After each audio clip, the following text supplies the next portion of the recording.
Hola, olas, olas, olas, olas, dijo alguien, olas vienen, olas van, olas, ¿cómo están? Bendiciones para todos, mis amados hermanos, para los que se encuentran presentes, que no se encuentran viajando ni vacacionando, que todavía están acá. Bendiciones para quienes se encuentran en estos días de descanso y de vacaciones, que el Señor les guarde mucho y les bendiga. Ustedes saben que son fechas donde las personas ya descansan de ese arduo año de trabajo del 2024.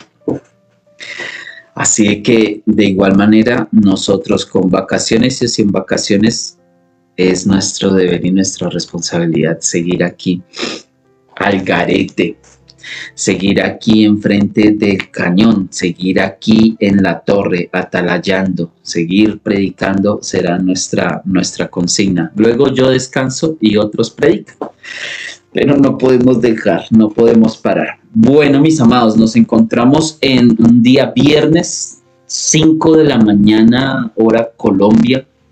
Bueno, ya casi van a ser las 5:20. Estamos arrancando este devocional. Estamos en el libro del Génesis, leyéndolo, tratando de comprender un poquito la historia. Tenemos para comprender el hecho de que el que desconoce la historia está condenado a repetirla.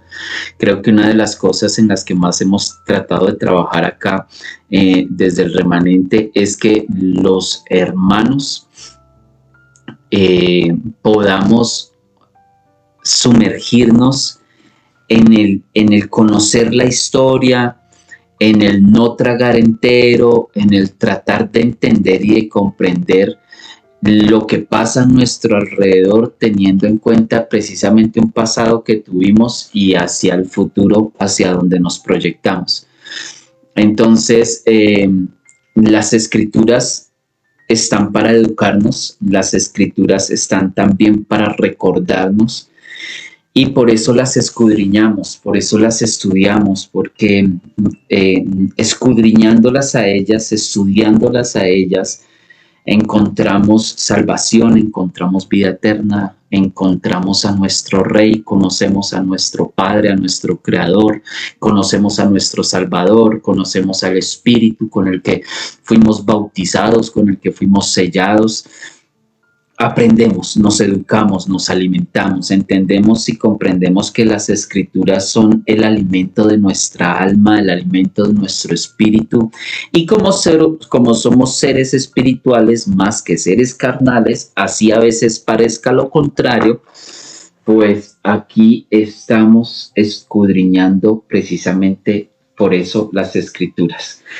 Y en el libro de Génesis nos habíamos quedado en el capítulo número 14, versos 16. Hasta ahí habíamos tenido la lectura. Hoy vamos a leer la última parte del capítulo 14 y a seguir hilando, seguir tejiendo esta historia, seguir comprendiendo cómo fue que se tejió esta historia desde una manera básica, ¿no? Si ya quieren algo más profundo y si queremos algo más profundo, pues ya nos tocaría otro tipo de estudios.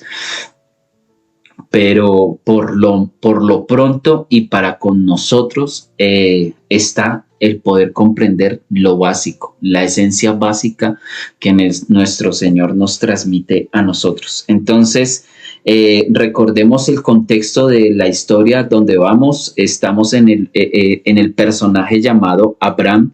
Todavía no se llama Abraham, no, se llama Abraham todavía en el hilo de la historia como la traemos.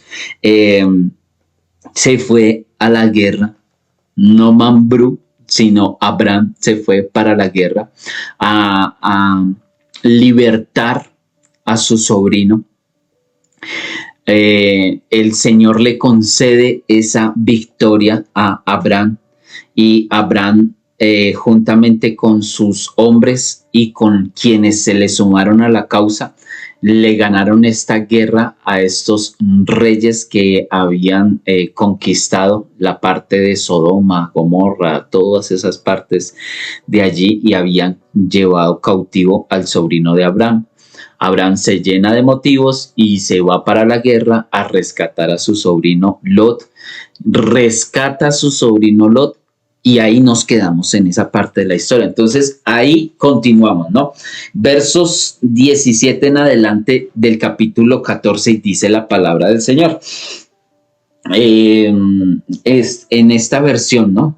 Porque de pronto ustedes saben que ya las versiones, y hoy en día hay tantas versiones y de igual manera tenemos acceso a muchas versiones, entonces por si de pronto no les suene muy parecido a lo que en sus Biblias se encuentra, es por cuestión de otra versión, pero de igual manera la esencia es la misma.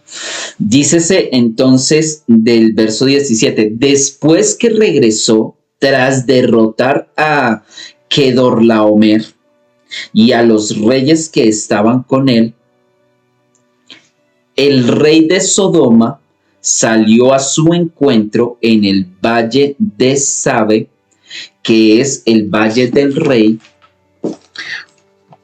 pero Melquisedec, rey de Salem y sacerdote del Dios Altísimo, sacó pan y vino y lo bendijo diciendo, bendito sea Abraham por el Dios Altísimo, poseedor de los cielos y de la tierra.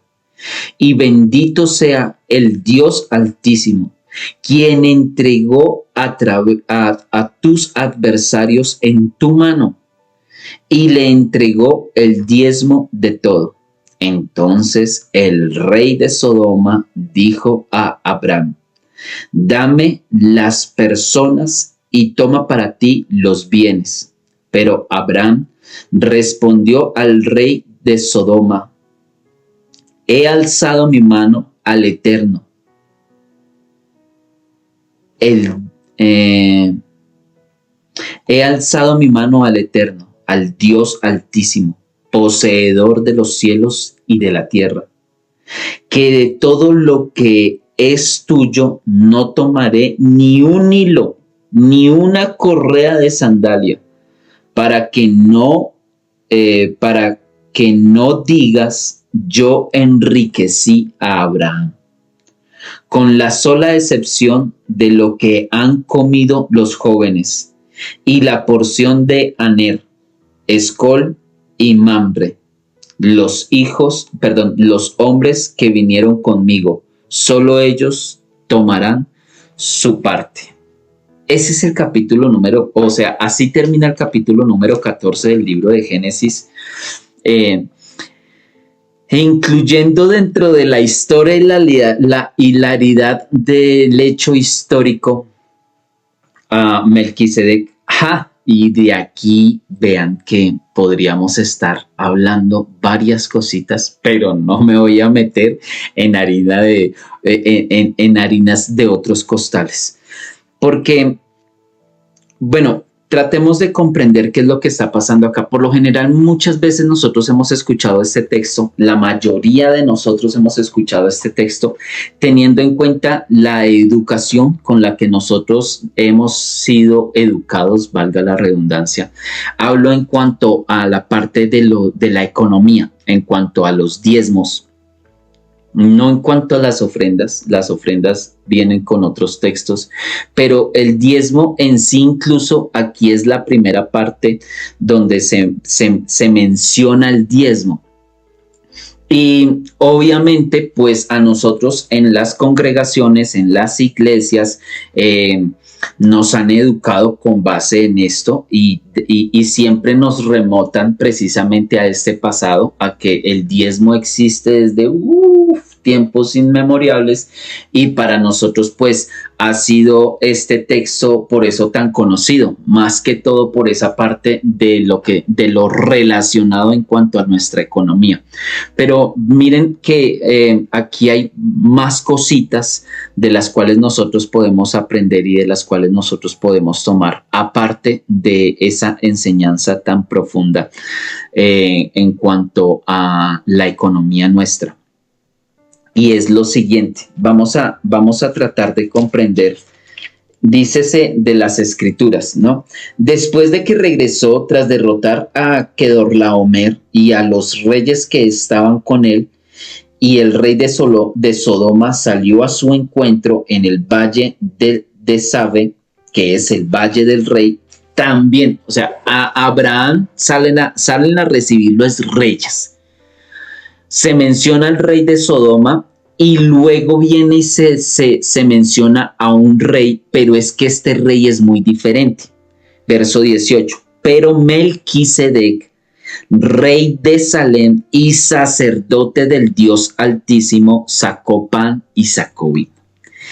Muchos hablan de que teorías, aquí tocas hablar de teorías porque si no después podemos poseer problemas. Teorías se hablan en cuanto a que Melquisedec fue y es nuestro Señor Yeshua. Otros pues que sí fue precisamente ese rey y ese sacerdote de aquella ciudad. Y podrán haber, es más, hay incluso escritos en cuanto a Melquisedec. Por eso les decía que de acá se puede tomar mucha información, pero que no me voy a meter en estos momentos allí porque no es el tiempo ni el momento para ello. Pero sí poder comprender lo básico y lo básico y lo esencial que de pronto a veces pasamos por alto. Cuando se habla de Melquisedec y Melquisedec entra en escena, Melquisedec entra en escena no como un rey y tampoco entra en escena como un sacerdote. Melquisedec entra en escena como rey y como sacerdote. De eso tú no vas a volver a ver en la historia bíblica. Tú no vas a volver a ver a un rey y sacerdote sino hasta nuestro Señor Yeshua. Antes no. Y tengamos presente, por favor, que Israel no ha nacido. ¿Sí? Israel es el padre de las 12 tribus de Israel, valga la redundancia. Israel es el padre de las 12 tribus de Israel. Dentro de las 12 tribus de Israel está la tribu de los levitas, de la tribu de Leví, que es de donde vienen los sacerdotes nomás. Y Yeshua, y Melquisedec no es de la orden de los levitas como sacerdotes, porque los levitas no existían todavía. Ni existían los levitas, ni existía Leví, ni existía Israel, Jacob, ni existía Isaac, padre de Jacob. Hasta ahora estamos en Abraham. ¿Y de dónde sale precisamente? O sea, ¿de dónde sale? No, y es que es más antiguo que levitas, la orden sacerdotal. Y la orden sacerdotal, teniendo en cuenta de que aquí ya se está hablando del diezmo, se está hablando de ceremonias, se está hablando de pan y de vino desde mucho antes. Pero estamos hablando de muchísimos años atrás, antes de que nacieran los levitas como orden sacerdotal de Israel. Lo que quiere decir que ni siquiera fueron los judíos o los israelitas los que se inventaron la parte del diezmo. No, mis amados hermanos, esto va mucho más atrás.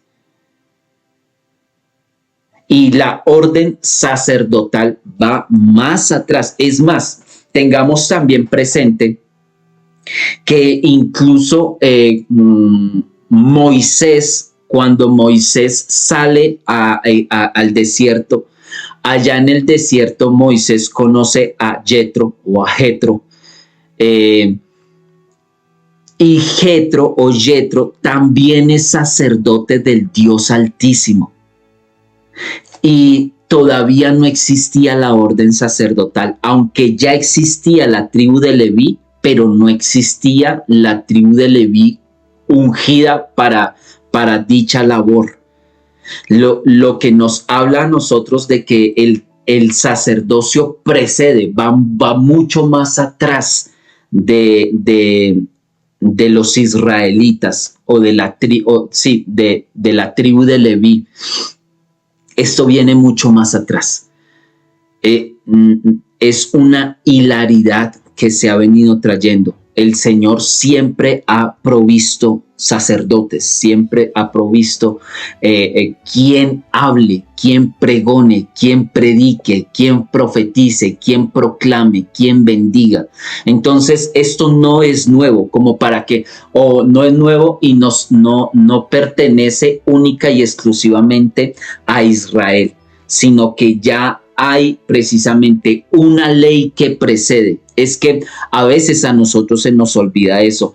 Las leyes no solamente fueron dadas en el Sinaí a través de Moisés, ahí fue dada la Torá, pero desde antes ya habían preceptos, ya habían leyes, ya habían estatutos sobre los cuales se basaban los que querían buscar al Dios Altísimo. Lo vemos aquí en este texto y lo vamos a ver cuando estemos en Éxodo, cuando estemos escudriñando o viendo, leyendo la parte que les estaba narrando anteriormente con Jetro. Esto va mucho más atrás. Entonces no es algo que se inventaron los judíos, no es algo que se inventaron los israelitas. Esto va mucho más atrás. Y sale Melquisedec, que Melquisedec es rey y sacerdote. O sea, en Melquisedec estamos viendo precisamente esa figura que luego va a ser nuestro Señor Yeshua, de ser rey y de ser sacerdote, que de hecho habla la escritura en el libro de Hebreos, Nuevo Pacto, Nuevo Testamento, y habla en el libro de los Hebreos en cuanto a Melquisedec y en cuanto a nuestro Señor Yeshua. Dice que nuestro Señor Yeshua es sacerdote según el orden de Melquisedec, porque Melquisedec era rey y sacerdote. Yeshua viene a ser rey y sacerdote, pero Yeshua no es levita, no pertenece a la orden de los sacerdotes por la orden levita, sino que Yeshua pertenece a los sacerdotes por la orden de Melquisedec. La orden de Melquisedec viene siendo rey y sacerdote. La orden de Leví es sacerdocio. La orden de Melquisedec es rey y un reinado y un sacerdocio. Luego, más adelante en Apocalipsis viene y se nos narra que a nosotros el Señor nos llamó a ser reyes y sacerdotes, o un real sacerdocio. Y eso es, tal vez pueda que sea complejo para algunas personas, y si llega a ser muy complejo, pues nos hacen las preguntas que con mucho gusto, si no las sabemos, buscamos las respuestas. Pero aquí estamos para tratar de comprender precisamente esa partecita de la historia. Nuestro Señor Yeshua es sumo sacerdote, pero no por el orden de Leví, porque no era levita, sino por el orden de Melquisedec, porque él de igual manera, Yeshua viene de la tribu de Judá. Y si fuese por tribus, y si fuese por la orden por la orden de la Torá, pues tendría Yeshua que haber sido levita para ser sumo sacerdote. Pero él es de la tribu de donde salen los reyes, de la tribu de Judá, y de donde salen los guerreros y de donde salen los ministros de adoración, de la tribu de Judá. Bueno, también pueden salir de las otras tribus, ¿no? De hecho, Saúl era de la tribu de Benjamín. Pero bien tuvo el Señor proveerse de reyes de la tribu de Judá. Entonces, de la tribu de Judá se proveen reyes, de la tribu de Leví se proveen sacerdotes, pero no existió nunca en Israel, ni ha existido un rey y sacerdote. Eso se va a cumplir es en el Mesías. Entonces viene Melquisedec, que es rey de una ciudad llamada Salem, que más adelante cuentan, que más adelante viene a convertirse en lo que viene siendo Jerusalén, Jerusalén, la ciudad de paz. Y Melquisedec era rey en la ciudad de la paz. Y de hecho, el nombre de Melquisedec tiene que ver con eso. Así como Shalom tiene que ver con lo mismo. Y vamos a ver cómo se relaciona que siempre lo que el Señor ha querido es paz, pero pues lastimosamente los hombres hemos querido guerra. Entonces, pues ante la guerra que se ha planteado, se ha tenido que responder con guerra. Y no es lo que el Señor, no es que el Señor ame la guerra, pero si quieren pelear y pleitear contra el Señor, pues encontrarán en el Señor un digno rival. Si es que alguien puede rivalizar contra el Eterno. Entonces, Melquisedec es el rey de Salem, una ciudad que es la ciudad de la paz, una ciudad que tenía mucho que ver con ello. De hecho, se le respeta y se le honra y se le reconoce a Melquisedec como un rey y como un sacerdote. Así lo reconocían el resto de los reyes. Así lo reconoció Abraham. De hecho, prestemos atención que es que Abraham viene de la victoria y a su encuentro lo salen a recibir reyes. Que eso de igual manera, por eso, en las escrituras vamos a encontrar muchas sombras de lo que es el Mesías. En todo lo que es el Antiguo Testamento, lo que nosotros vamos a encontrar es la radiografía, es como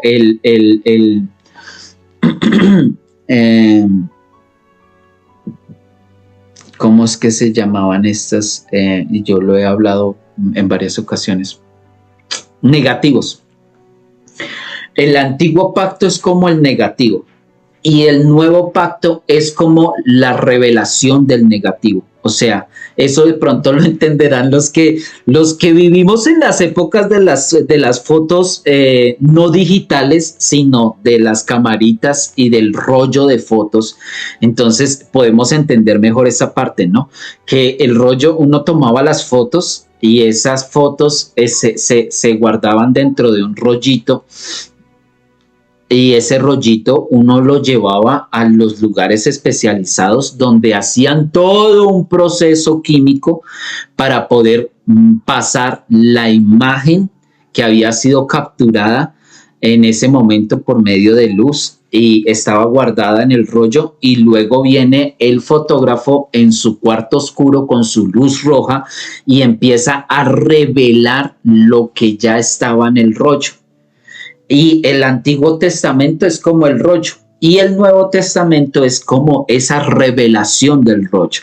En el Antiguo Pacto se nos habla de que el Eterno va a proveer salvación, y en el Nuevo Pacto el Señor, el Eterno, proveyó ya la salvación. ¿Sí? En el Antiguo Pacto se nos habla de la figura de Yeshua, y en el Nuevo Pacto se nos habla de la figura de Yeshua revelada. Entonces, Melquisedec viene a ser una tipología también, viene a ser una imagen también, viene a ser una sombra de lo que va a ser Yeshua. Y si lo vemos precisamente cuando Abraham viene de la victoria, salen los reyes al encuentro de Abraham. Dentro de esos reyes sale uno que es el rey y el sacerdote, que es precisamente Melquisedec. Y Melquisedec va acompañado con pan y con vino. Y esto no estamos hablando de jugo de uvas, ¿sí? Por favor, hermanos, hay que tener coherencia en cuanto a las escrituras. Y en las escrituras el vino es una bebida fermentada basada en jugo de uvas, pero no es el jugo de uvas. Jugo de uvas es jugo de uvas y vino es el jugo de uvas fermentado. Y eso lo saben, eso lo sabe cualquier persona, eso lo sabemos nosotros, y eso es lo que dicen las escrituras. Por eso las escrituras dicen: no os embriaguéis con vino y con sidra, en lo cual hay disolución. no se entiende muy bien que el vino embriaga, el vino en exceso embriaga. Entonces, aquí se está hablando es del vino y en las escrituras se habla es de vino. Hay una diferencia entre el vino y el jugo de uvas. Imposible sería que, que el escritor no supiera la diferencia entre lo uno y lo otro. Y sale Melquisedec con vino y con pan. Como Yeshua celebró la Santa Cena de igual manera con vino y con pan. Y pues el vino, el pan y el vino han estado muy de igual manera relacionados en la cultura y la idiosincrasia del pueblo israelita. Entonces sale Melquisedec a recibirlo y Melquisedec va a hacer una ceremonia, porque para eso lleva el pan y para eso lleva el vino. Porque van a hacer una ceremonia. Él es ministro, él es sacerdote del Dios Altísimo. O sea que en este entonces y en este tiempo se sabía quién era el Dios Altísimo, ellos sabían quién era el Dios Altísimo y habían sacerdotes del Dios Altísimo antes de que existieran los levitas. Viene y sale al encuentro y dice el verso número 19, y lo bendijo diciendo: bendito sea Abraham por el Dios Altísimo, poseedor de los cielos y de la tierra. Y esto es importante. ¿Qué está haciendo Melquisedec como sacerdote y como rey? Melquisedec como sacerdote y como rey, él está bendiciendo la vida de Abraham, porque Melquisedec sabía quién era Abraham y reconocía a Abraham y sabía lo que portaba a Abraham.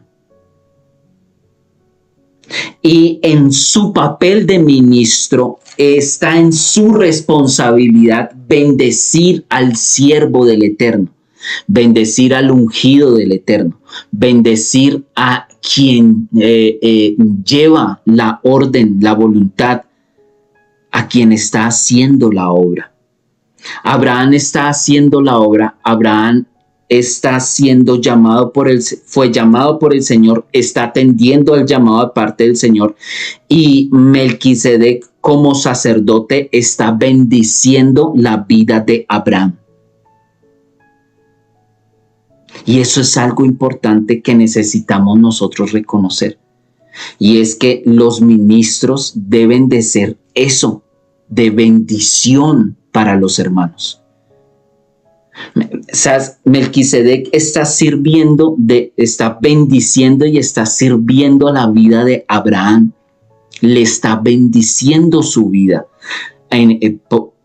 Por eso es que es tan importante que nosotros los siervos o que los siervos podamos bendecir la vida de los hermanos. Ese es el trabajo del siervo. Ese es el trabajo del sacerdote. Servirle al pueblo. Y aquí lo está haciendo Melquisedec. Antes de que Abraham le diera los diezmos, primero Melquisedec bendijo la vida de Abraham. De Abraham. Y pasa lo mismo en las congregaciones, pasa lo mismo en los ministerios. Son de bendición para tu vida. Están bendiciéndote a ti, están bendiciendo tu vida, porque bendecir la vida bendecir nuestras vidas con una cobertura ministerial va mucho más allá de un mensaje, va mucho más allá de un sermón, va mucho más allá de pararse uno en algún lugar a predicar la palabra del Señor. El ministerio va mucho más allá de eso. Y tiene a bien Melquisedec salir al encuentro de Abraham, hacer una ceremonia y bendecir, ungir, llenar de bendición la vida de Abraham, reconocer lo que el Señor estaba haciendo en Abraham, con Abraham. Entonces, veamos que antes de que el Señor Melquisedec como rey sacerdote recibiera la bendición de parte de Abraham, fue Melquisedec el que primero dio la bendición. Y siempre va a pasar así. ¿Por qué? Porque hay personas que son mezquinas con este tema del diezmo, y hay personas que son mezquinas con el tema de la ofrenda, hay personas que son mezquinas con el tema de dar. Hay personas que son mezquinas con los codos, que son mezquinas hasta con el Eterno, son tacaños. Y el Señor, Melquisedec, precisamente viene, viene Abraham y le reconoce a Melquisedec lo que Melquisedec está haciendo, pero prestemos atención a algo. El diezmo no se da de algo que no se ha recibido. Lo que quiere decir que antes de que nosotros vayamos a bendecir la obra del Señor, antes de que nosotros vayamos a bendecir la obra del Señor, antes de que nosotros vayamos a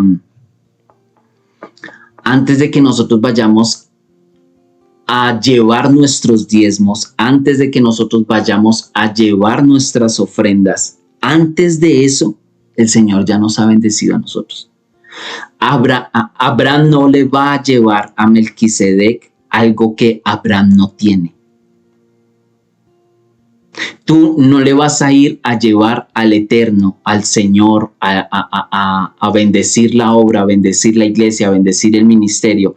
Tú no vas a bendecir el ministerio y tú no vas a bendecir la obra de algo que tú no tienes. No es que primero tú das y luego el Señor te da. No, es que el Señor ya dio.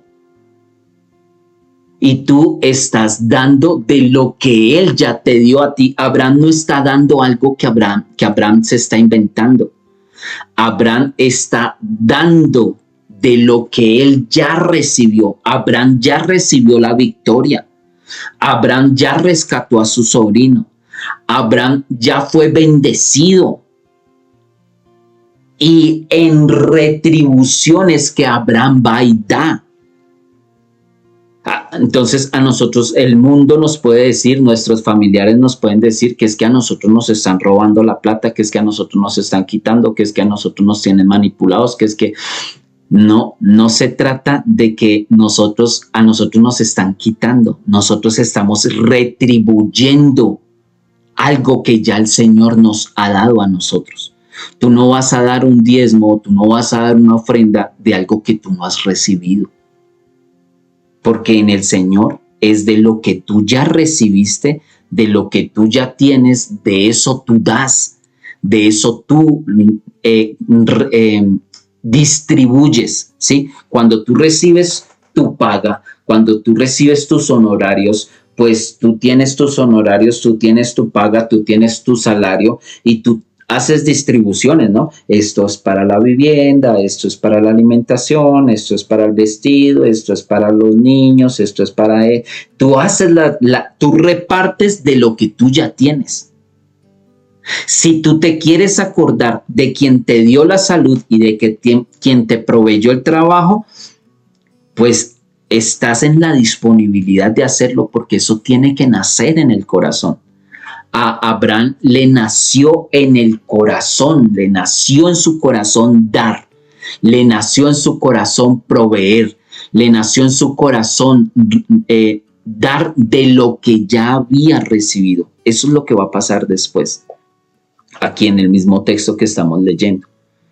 Entonces, no es que nosotros damos para recibir, no, nosotros damos de lo que ya hemos recibido. De eso damos, de lo que nosotros ya hemos recibido. No damos de lo que no hemos recibido, damos de lo que ya hemos recibido. En el orden, ¿no? ¿Por qué? Porque viene Abraham de la victoria, ya recibió la victoria. Y aparte de que ya recibió la victoria, él viene con esa victoria y lo reciben los reyes. Y aparte de que lo reciben los reyes, lo recibe un rey lo recibe un rey sacerdote y le da una bendición antes de que Abraham de lo que él tiene, él está recibió una victoria y ahorita va a recibir una bendición sacerdotal. Porque a veces nosotros vemos es lo que damos. Las personas nos juzgan porque damos, pero nadie se sienta a pensar, a excepción de los que somos conscientes y lo hacemos con conciencia. Pero ellos, los que juzgan y los que critican, no se sientan a meditar y a pensar, no, pues es que el Señor le está prosperando. Es una persona que está siendo bendecida. No, pues es que el Señor le dio la salud para trabajar o le dio el trabajo, le proveyó, le dio. Y lo que está haciendo es dando una parte de lo que ha recibido. A nosotros nos cuesta dar. Y buenos y prestos estamos o están para juzgar este tipo de situaciones. Cuando no han visto que antes de que nosotros demos un diezmo o antes de que nosotros demos una ofrenda, lo estamos haciendo es porque Él ya nos bendijo a nosotros primero. O sea, es que el primero que dio fue el Eterno. ¿Cómo en qué posición nos ponemos nosotros para decir que no vamos a dar si el primero que dio fue el Eterno? Él nos dio la vida, Él nos dio la oportunidad de vivir esta experiencia. Que nosotros tomemos buenas decisiones o tomemos malas decisiones, el problema es nuestro. Que nosotros nos querramos hacer la vida cuadritos, el problema es nuestro. Pero siempre habrán oportunidades para uno poder levantarse de alguna situación. Y el Señor le está dando a Abraham la oportunidad de que se levante de donde él había venido. Lo ha venido trayendo de victoria en victoria, y Abraham viene cosechando una cantidad de frutos. Se encuentra con este sacerdote y este sacerdote viene y lo unge, lo honra, lo bendice, hace una ceremonia, lleva pan, lleva vino. Porque aquí el pan y el vino no lo está poniendo Abraham. Aquí el pan y el vino lo está poniendo el sacerdote. Aquí la bendición y la victoria la está poniendo el Eterno. Abraham lo que ha hecho ha sido recibir, recibir, recibir. Y llega precisamente a este punto. El sacerdote entonces bendice la vida de Abraham como lo debe de hacer los ministros y los sacerdotes. Bendecir tu vida, ser de bendición en tu vida. No solamente con la parte física, sino con la parte espiritual. No solamente con la parte espiritual, sino con la parte física. Porque Melquisedec no solamente está orando y bendiciendo la vida de Abraham como sacerdote, sino que también le está llevando pan y vino. Entonces el sacerdote está proveyendo de una bendición a Abraham. Y dice más, hay otra cosa más que hace el sacerdote. Y dice, y bendito sea el Dios Altísimo, quien entregó a tus adversarios en tu mano y le entregó el diezmo de todo. Entonces, Abraham viene a entregar el diezmo, pero después de lo que hace el sacerdote. Y el sacerdote, aparte de que está bendiciendo a Abraham, dice el sacerdote, o dice la escritura, que el sacerdote bendijo al Dios Altísimo.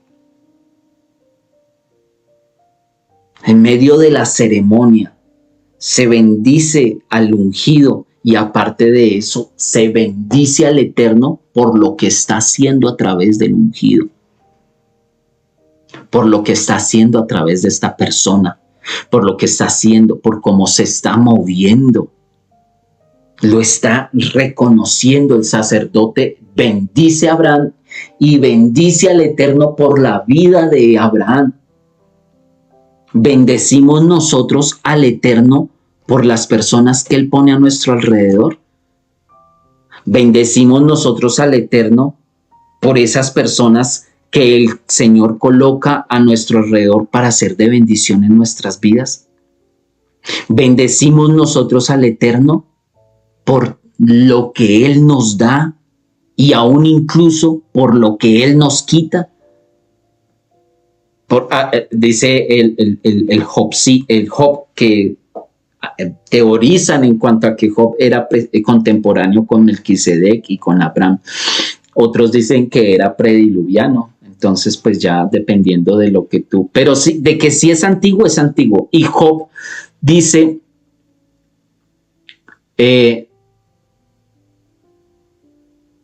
desnudo salí del vientre de mi madre, desnudo he de volver allá. El Señor da, el Señor quita, sea el nombre del Señor bendito. Bendito sea el Señor por lo que nos da. Y bendito sea el Señor por lo que nos quita. Estamos en ese nivel de intimidad y conocimiento tan pleno con el Eterno que le bendecimos por lo que nos da y le bendecimos por lo que nos quita. Porque bendecía, nosotros, eso felices cuando el Señor nos da, y no, saltamos de la dicha. Pero cuando el Señor nos quita.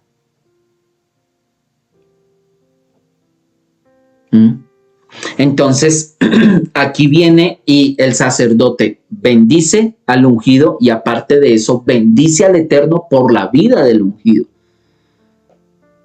Que es algo en lo cual nosotros tenemos que trabajar, bendecir al Eterno por las personas que ha puesto a nuestro alrededor. Bendecimos al Eterno, bendito sea el nombre del Eterno por el agua, por el pan, por el vino, por la comida. Bendito sea el Eterno por el traje, por el techo. Bendito sea el Eterno porque Él provee. Y si a Él se le da la regalada y soberana voluntad de quitar, bendito sea también el nombre de Él, porque Él, a diferencia de nosotros, Él sí sabe lo que hace.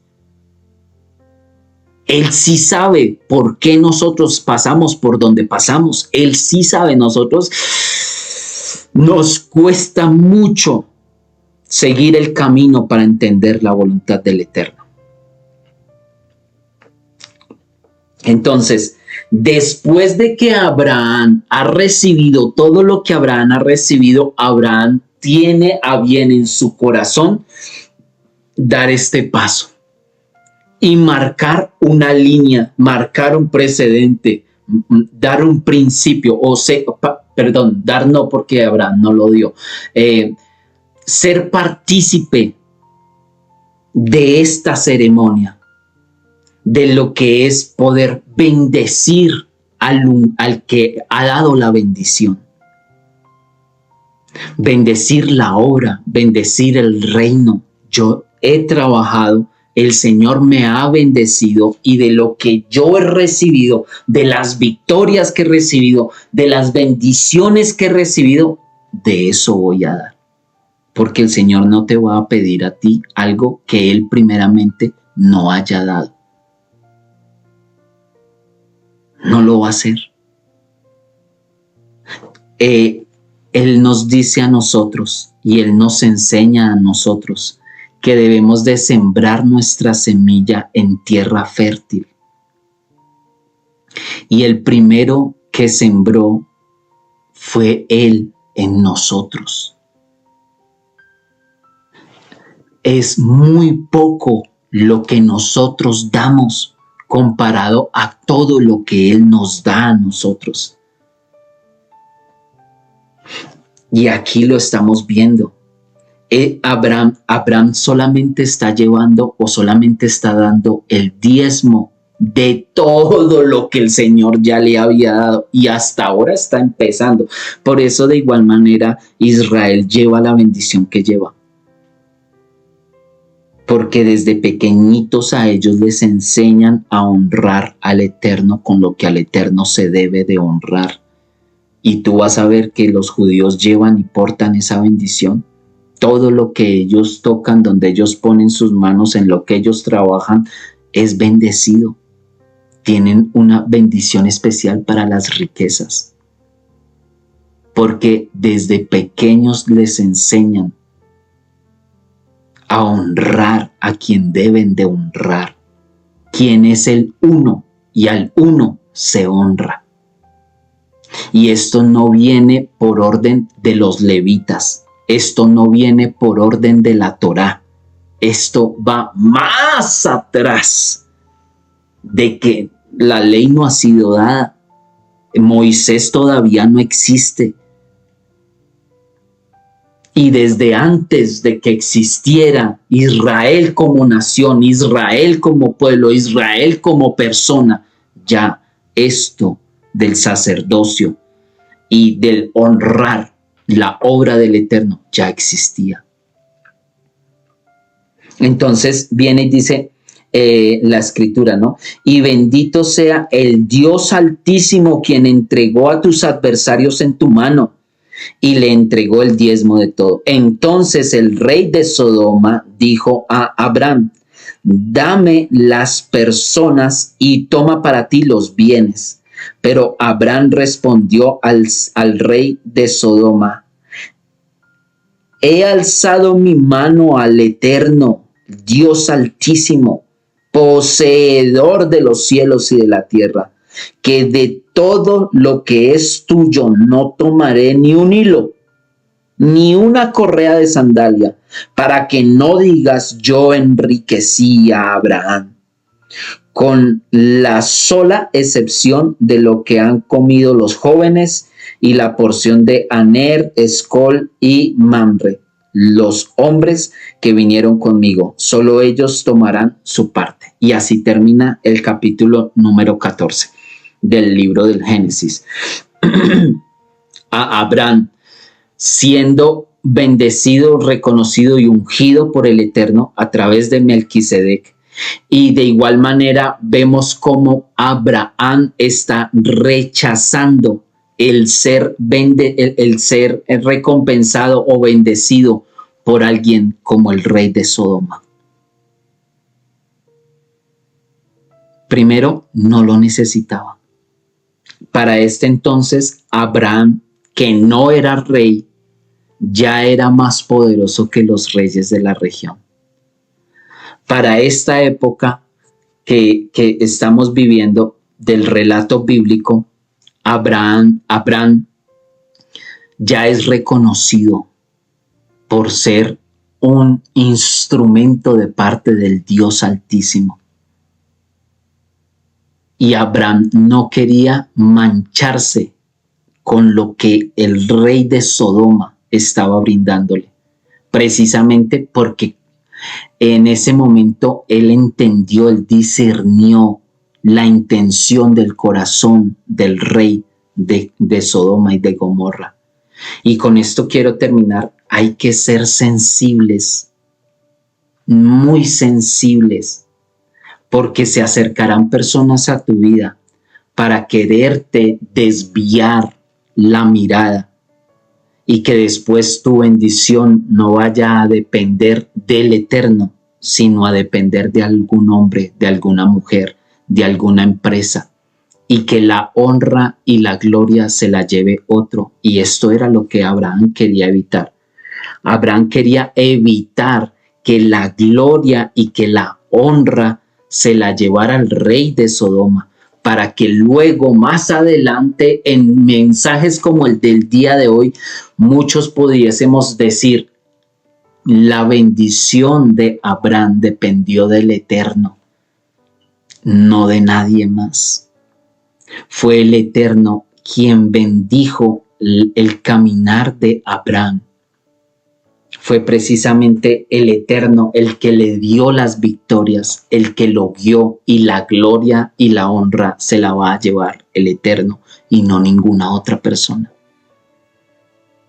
Que nada nos vaya a desviar a nosotros, que nadie nos vaya a desviar a nosotros de a quien le debemos de dar la gloria, a quien le debemos de dar la honra, a quien le reconocemos.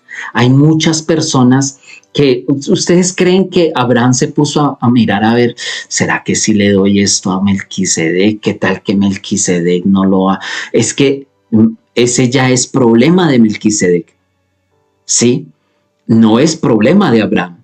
Abraham tiene que cumplir con lo que Abraham tiene que cumplir, y Melquisedec tiene que cumplir con lo que Melquisedec tiene que cumplir. Que no se nos dañe a nosotros el corazón, nunca, nunca, nunca. Así veamos lo que veamos, escuchemos lo que escuchemos. Nosotros no fuimos llamados a juzgar Nosotros fuimos llamados a cumplir con lo que cada uno de nosotros tenemos que cumplir. Y bienaventurado sea aquel que cuando el Señor llegue le encuentre haciendo así, no mirando por encima, no juzgando situaciones, sino cumpliendo con lo que le corresponde cumplir. Cada quien en la obra del Señor, cada quien en el reino de los cielos cumple con lo que debe de cumplir. Yo cumplo con lo que a mí me corresponde cumplir. Tú cumples con lo que a ti te corresponde cumplir. Y si cada uno de nosotros cumplimos con lo que nos corresponde cumplir, podremos tener una mejor armonía y nos podemos entender mejor y podemos comprender mejor la voluntad del Eterno. Hay un mejor lenguaje cuando cada quien sabe lo que le corresponde hacer. Si el jugador se pone a juzgar si el jugador se pone a juzgar lo que hace el director técnico, muchas veces ni siquiera va a rendir y no va a hacer lo que tiene que hacer por andar pensando en lo que está haciendo el director técnico. Deje que el director técnico haga lo que el director técnico tiene que hacer y usted, en la posición que tiene como jugador dentro del campo de juego, haga lo que le corresponde hacer. Porque muy triste va a ser si nosotros llegamos delante de la presencia del Señor y el Señor te vaya a llamar a cuentas y te vaya a decir, bueno,